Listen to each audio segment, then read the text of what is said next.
seterusnya diharapkan 6 bulan akan datang kita khataman lagi seperti kemarin malam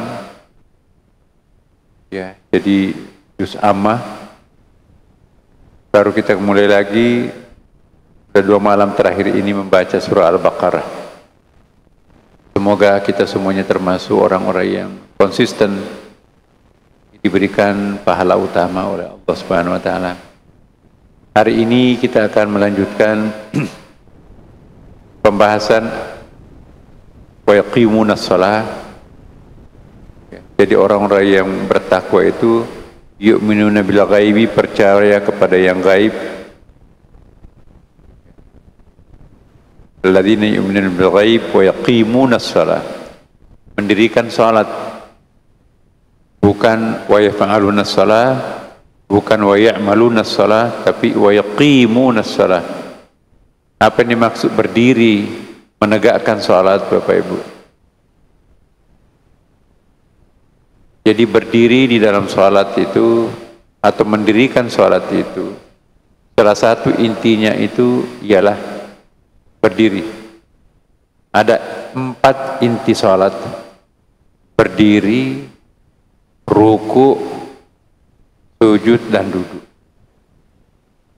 Dan itu simbolisasi daripada konsep tauhid dalam Al-Quran. Kita mengenal 4 tauhid. Ada tauhidul af'al, ada tauhidul sifah, ada tauhidul asma, dan ada tauhidul zat. Konsisten tuh. Jadi ada 4 gerakan salat: berdiri, ruku, sujud, dan duduk. Ada 4 takbir pada waktu kita azan: Allahu Akbar, Allahu Akbar, Allahu Akbar, Allahu Akbar. Konsisten juga.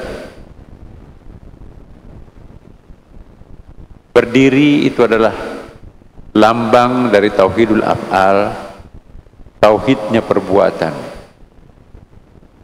Kalau kita sedang ruku, itu melambangkan tauhidus sifat, pengesaan sifat-sifat Allah.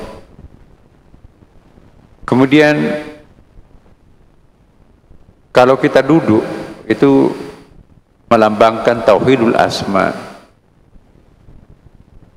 nama-nama Allah. Yang paling penting adalah sujud, yang melambangkan tauhidul zat, pengesaan zat Allah Subhanahu wa taala. Nanti kita akan bahas ini secara tersendiri, Bapak, ini panjang. Rahasia berdiri dalam sholat itu konsisten, tegar berdiri. Kita itu menjadi seperti alif. Alif itu hurufnya tegar, kayak nomor 1 kan, Bapak. Alif itu tunggal. Alif itu tidak terpengaruh oleh huruf-huruf lain. Berbeda dengan ba, ta, tha, jim, ha.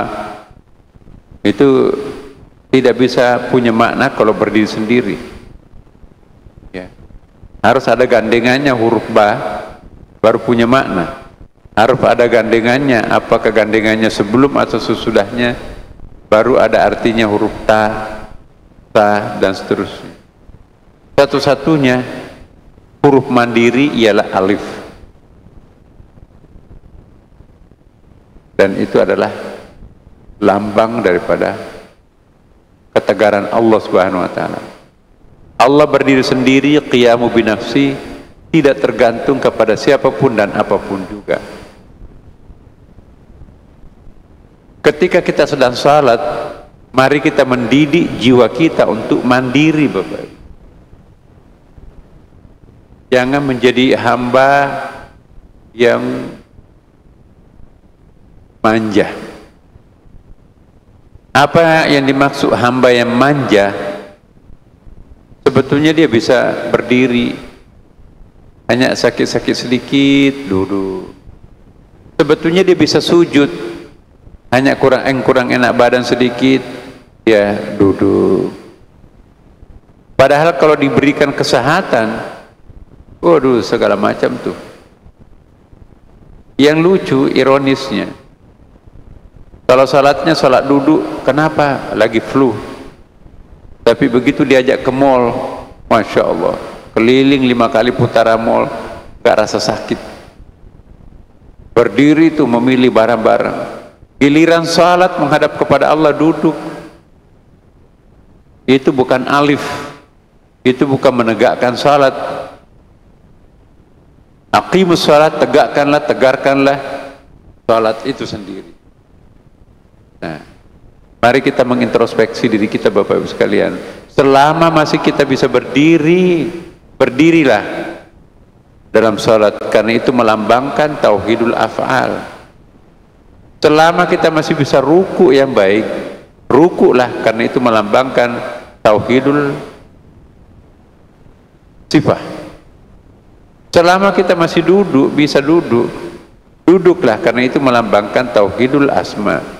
Selama kita bisa sujud, benar-benar sujud, karena sujud itu melambangkan tauhidul zati. Puncak daripada segala tauhid adalah tauhidul zati. Berdiri tegak melambangkan huruf alif yang dalam pandangan sofistik itu memiliki banyak makna dan keutamaan. Alif itu tidak pernah baring.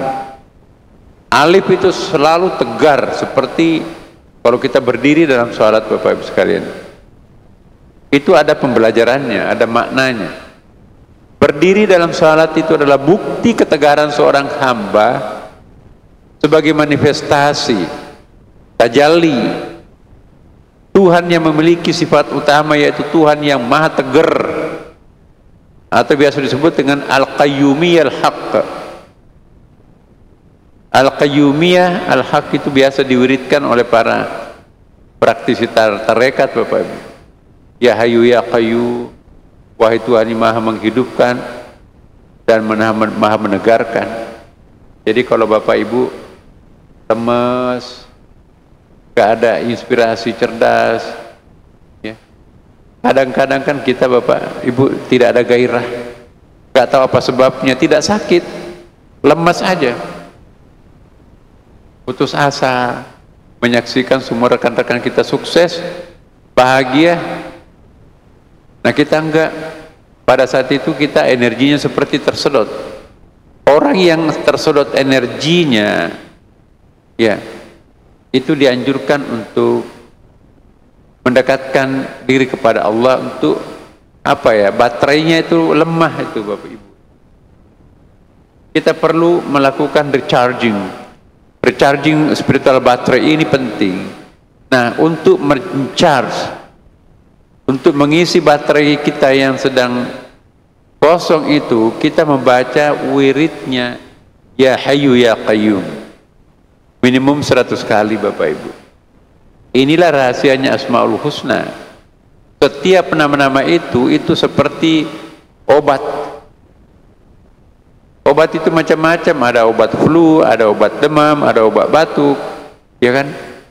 Ada obat sakit perut, ada obat sakit kepala, ada obat pusing. Asmaul Husna itu juga memiliki fungsi-fungsi tertentu.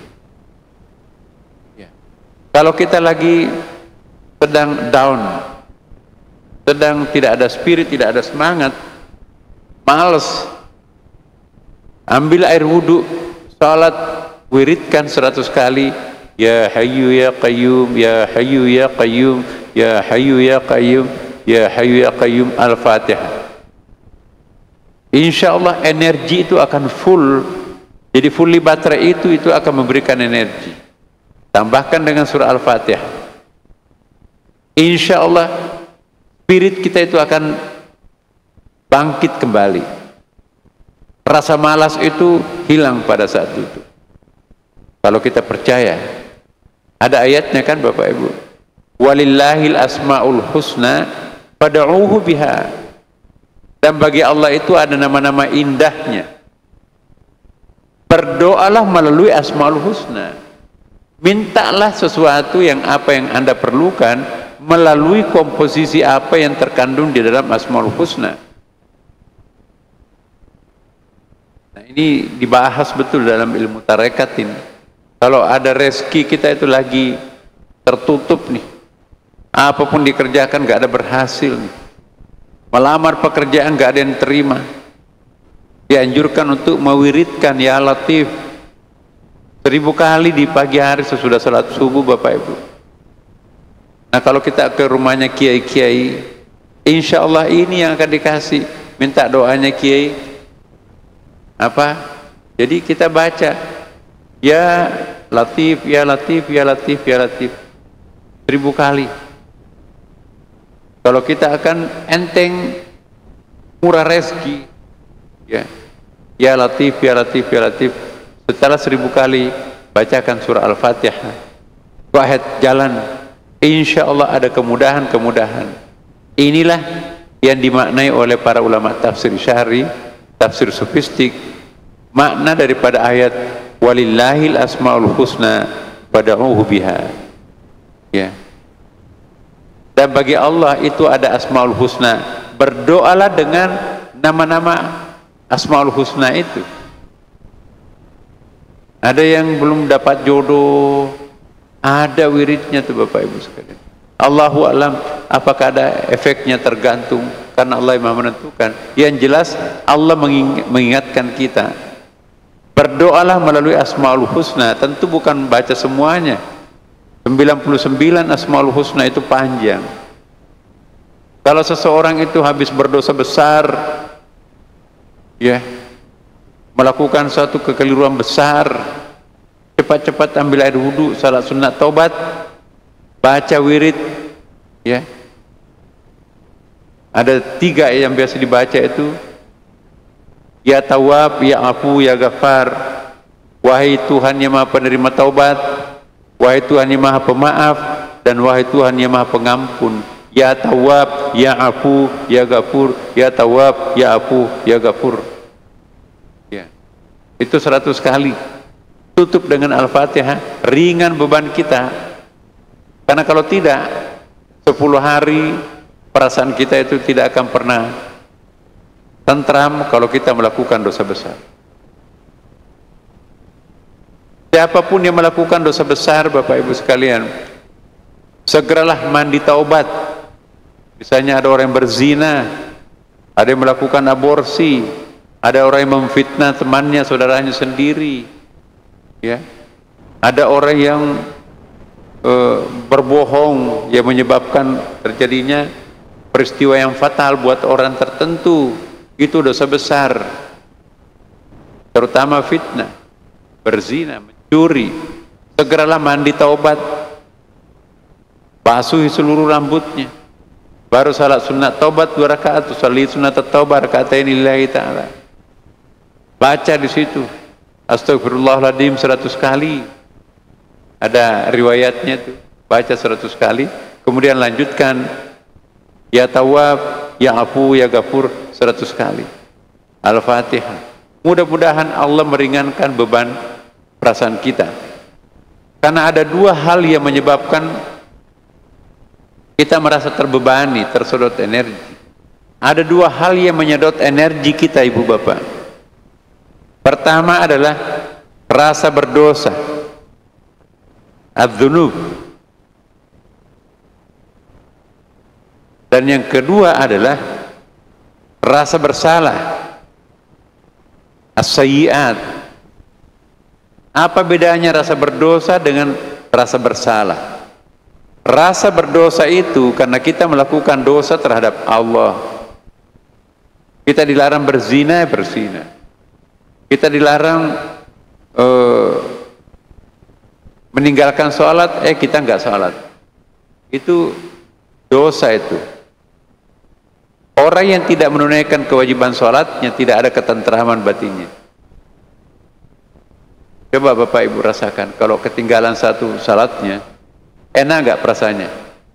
Ada nggak sesuatu yang salah kalau kita meninggalkan sholat? Pasti ada. Walaupun ada alasannya, begitu kita kebiasaan melakukan sholat, tapi tiba-tiba absen sholatnya, satu sholatnya, itu tidak tenang. Makannya di depan enak, tapi kita nggak rasa enak itu. Maka itu qada segera salatnya, mohon ampun kepada Allah. Itu dosa. Vertikal biasa disebut dengan ad-dzunub, rasa berdosa muncul.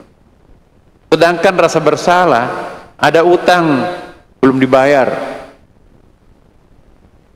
Kita janji teman-teman untuk menyelesaikannya, belum selesai. Itu rasa bersalah. Dua hal yang membebani kita, rasa berdosa, ad-dzunub, dan rasa bersalah, as-sayyi'at, segera tuntaskan.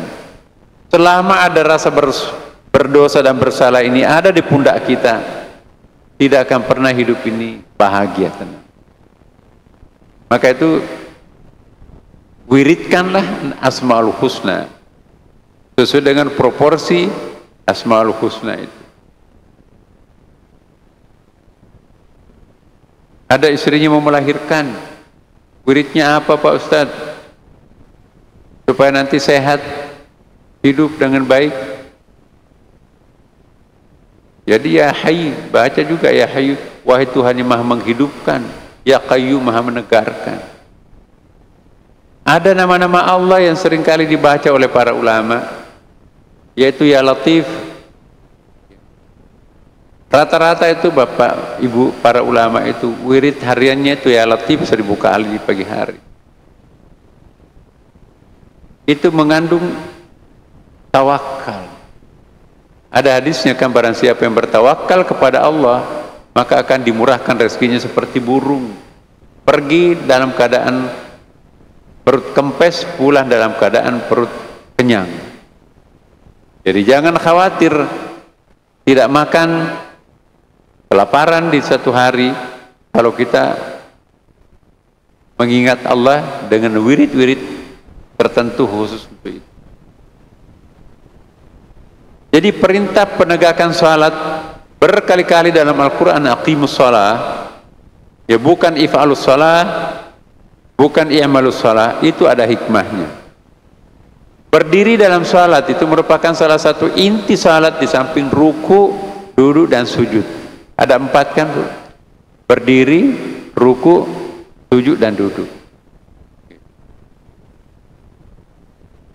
Rahasianya semuanya akan kita bahas ya pada bahasa akan datang. Berdiri dalam salat itu merupakan tuntunan Tuhan melalui Jibril, sebagaimana disebutkan dalam hadis. Jadi Nabi belajar salatnya itu di Sidratil Muntaha, di atasnya langit ke-7. Nah, amarani Jibril an aqra shalah qa'iman. Aku diajarkan salat oleh Jibril membaca ayat-ayat pada waktu sedang berdiri. Wa an uhmiduhu raki'an, diajari aku untuk ya membaca tahmid, ya memuji Allah pada saat ruku. Wa an usabbihu sajidan, diajari aku untuk membaca mensucikan Allah pada saat sedang sujud. Wa an ad'u jalisan, diajarkan aku untuk berdoa pada saat aku duduk. Jadi kita pada saat berdiri Bapak Ibu baca ayat. Pada saat kita ruku itu memuji nama Allah. Pada saat kita sujud juga membaca pensucian nama Allah. Dan pada saat duduk ya kita berdoa. Itu ada tempatnya. Kapan waktunya kita membaca ayat? Berdiri. Kapan waktunya kita memuji Tuhan? Pada waktu ruku. Kapan waktunya kita membaca subhanallah? Pada waktu sujud. Kapan waktunya kita berdoa? Pada waktu sedang duduk. Berdiri dalam salat itu memang harus diupayakan semaksimal mungkin. Ada banyak hadisnya yang menceritakan beberapa sahabat Nabi bengkak kakinya karena salat dalam bulan suci Ramadan itu banyak rakaat salat kan, sampai membentangkan dari tiang ke tiang untuk penyangga badan, menghindari duduk. Jadi terpaksa benar kita baru duduk. Kalau masih bisa berdiri Bapak Ibu berdirilah. Sebab kalau kita tidak berdiri kurang konsep tauhidnya. Apa yang hilang kalau kita tidak berdiri? itu kehilangan kita dengan tauhid af'al. Apa yang kurang kalau kita nggak bisa sujud mencium lantai, itu akan kehilangan tauhiduz zat. Jadi kalau hanya duduk, itu hanya dapat satu, yaitu tauhidul asma, paling enteng. Bahkan salah seorang sahabat pernah membentangkan tali dari tiang ke tiang sebagai sandaran untuk menopang kakinya yang tidak kuat, bengkak tuh. Kita sebaiknya tidak memanjakan diri salat dengan menggunakan kursi atau salat duduk selama masih memungkinkan kita untuk berdiri, tapi juga jangan maksain diri Bapak Ibu. Seharusnya pakai kursi tapi dia mengejar pahala, akhirnya menjadi masalah, bisa lumpuh, bisa nggak sholat nanti jadinya karena nggak bisa berjalan.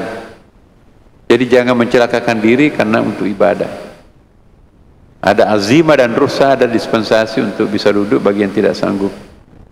Berdiri di dalam sholat sekaligus merupakan latihan dan pengejawantahan misi sholat untuk menegakkan kebenaran, mencegah keburukan dan kemungkaran. Ya. Berdiri dalam sholat itu memanifestasikan tanha anil fasya wal mungkar. Berdiri dengan tegak dalam sholat diharapkan juga menjadi lambang ketegaran di dalam penegakan keadilan. Kunu qawwamina bil qist syuhada ilallah. Ya. Jadilah sebagai saksi ya untuk keadilan. Jadilah ketegarannya, karakternya tangguh. Orang yang tidak menjiwai berdiri dalam sholat, pendiriannya goyang-goyang, fluktuatif, zigzag, sangat reaktif. Tapi kalau orang menjiwai filsafat berdiri tegar seperti alif, karakternya unggul, teguh, pendiriannya bisa dipegang, dan dia tidak takut kesepian, dia tidak takut jatuh. Kenapa? Karena dia yakin aku bersama Allah Subhanahu wa taala. Idz yaqulu li sahibihi la tazan innallaha ma'ana. Maka berkatalah kepada sahabatnya, jangan khawatir, jangan berkecil hati, Allah bersama kita. Itu dalam ayat. Kapan Allah bersama kita? Kalau kita tegar. Jangan disinggung, difitnah, langsung down. Orang yang tidak punya bekas salat itu ada 4 Bapak Ibu. Bekas berdirinya ada, orang itu pasti tangguh dalam pendiriannya, tidak goyah. Ya. Ada bekas ruku. Ya. Orang itu selalu memuji Allah dalam keadaan seperti apapun, tidak cengeng. Bekas sujud itu ialah orang yang selalu mensucikan nama Allah. Gak ada yang disucikan yang lain. Gak materialistik, gak mata duitan, gak takut apapun, bahkan tidak takut mati. Itu asar sujud. Bekas sujudnya ada. Kalau bekas duduknya apa? Itulah yang selalu memohon perlindungan, doa kepada Allah Subhanahu wa taala. Jadi kalau orang yang sholat itu ciri-cirinya tangguh berpendirian, istiqamah dalam prinsip, tidak goyah dan tidak goyang, dan selalu memuji Allah, tidak pernah memuji dirinya sendiri, tidak mau memuji orang tua dan keluarga anaknya, dia memuji Allah. Dan yang ketiga adalah selalu mensucikan Allah. Kita ini nggak ada apa-apanya, tawadu pada Allah. Dan yang keempat adalah orang yang punya bekas salat itu selalu berdoa, tidak pernah meninggalkan doa. Kenapa?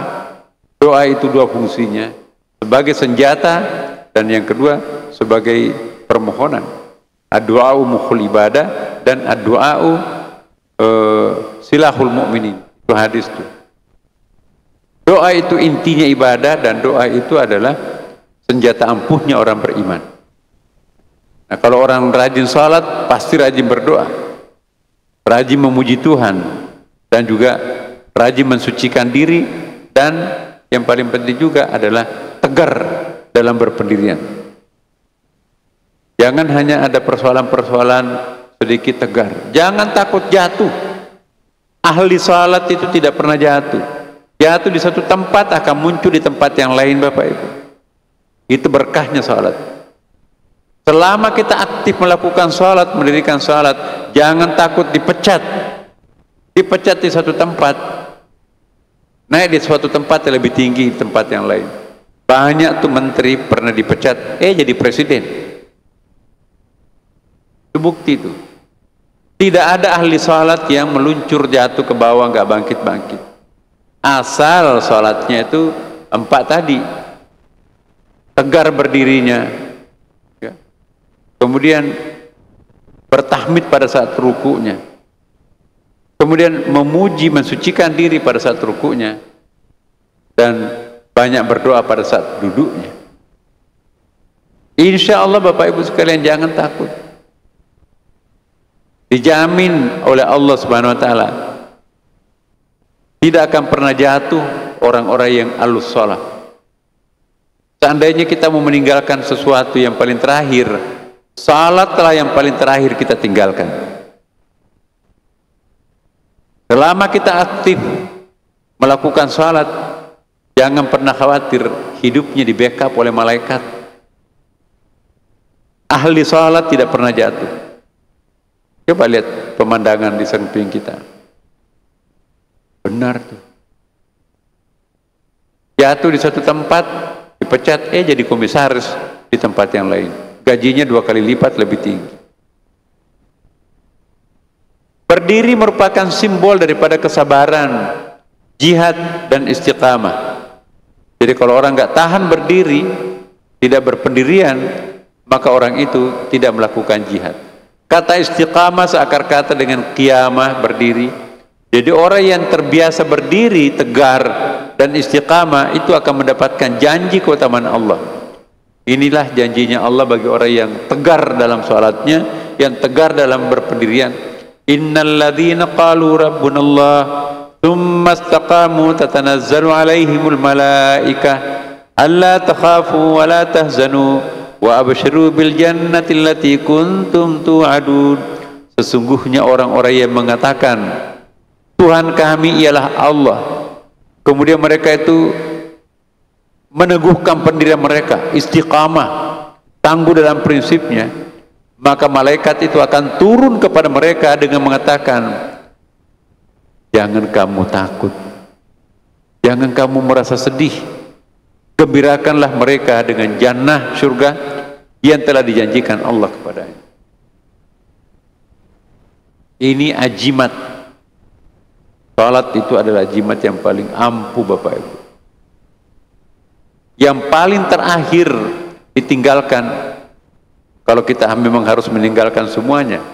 Salat, kalau kita sudah menjadi ahlus salat, insya Allah jalani kehidupannya. Berdiri dalam salat selain memenuhi tuntunan salat itu sendiri juga berfungsi sebagai spiritual training, melakukan pengkaderan batin untuk terbiasa berdiri, menegakkan kebenaran, tabah menghadapi tantangan. Itulah protektor seorang salat. Tidak gampang jatuh, tidak cengeng. Jadi kalau orang rajin salat, jangan sampai cengeng, karena itu berarti tidak punya bekas salat. Orang yang selalu salat, ya, ditinggalkan oleh suaminya pergi, ya udah. Aku lahir tanpa selai benang kok. Kenapa harus takut? Ada ayat, wa ma min dabatin fil ardi illa Allahi rizquh. Tidak ada makhluk yang melata di muka bumi ini melainkan Allah menjamin rezekinya. Pergi. Jadi tidak takut. Tapi kalau orang tidak punya bekas salat, istiqamah dalam salatnya, waduh, kayak dunia ini kiamat. Jangankan cerai, berpisah saja dengan suaminya, Masya Allah, seperti nggak ada kehidupan. Orang yang terlalu tergantung kepada makhluk itu tidak akan pernah bahagia, Bapak Ibu. Percayalah. Orang yang terlalu tergantung kepada makhluk apakah itu suaminya, apakah itu istrinya, atau anaknya, atau bosnya. Orang itu nggak pernah mencapai puncak kebahagiaan. Orang yang bisa mencapai puncak kebahagiaan, ketergantungannya hanya kepada Allah Subhanahu wa taala. Latihanlah untuk itu dalam salat, istiqamah. Makanya itu awal daripada yang kita lakukan pada waktu salat bukan sujud, bukan duduk, bukan ruku, berdiri.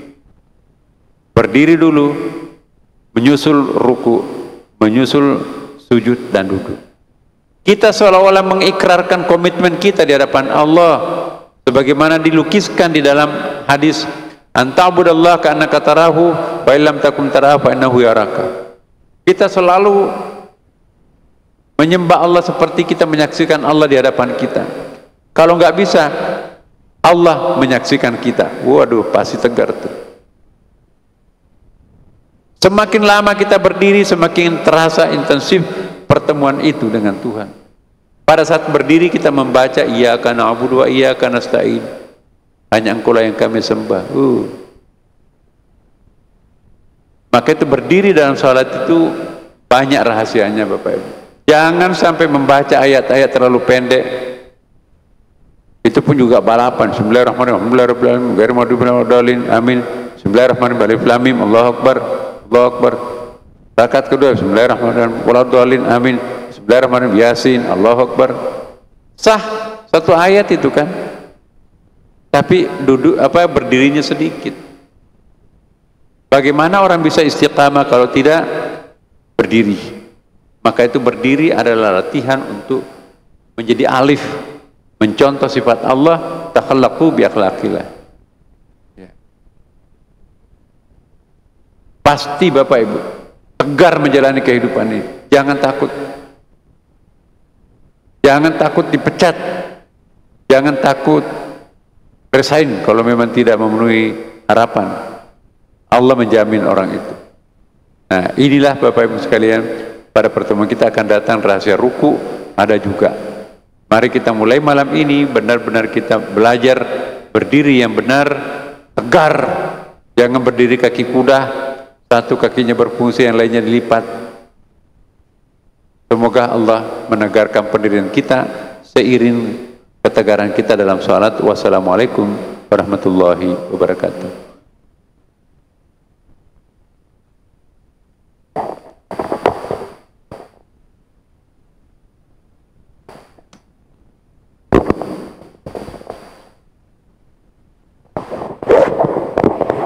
Allahu Akbar, Allahu Akbar. Ashhadu an la ilaha illallah. Ashhadu anna Muhammadar Rasulullah. Hayya 'alas salati, hayya 'alal falah. Qad qamatis salatu, qad qamatis salah. Allahu Akbar.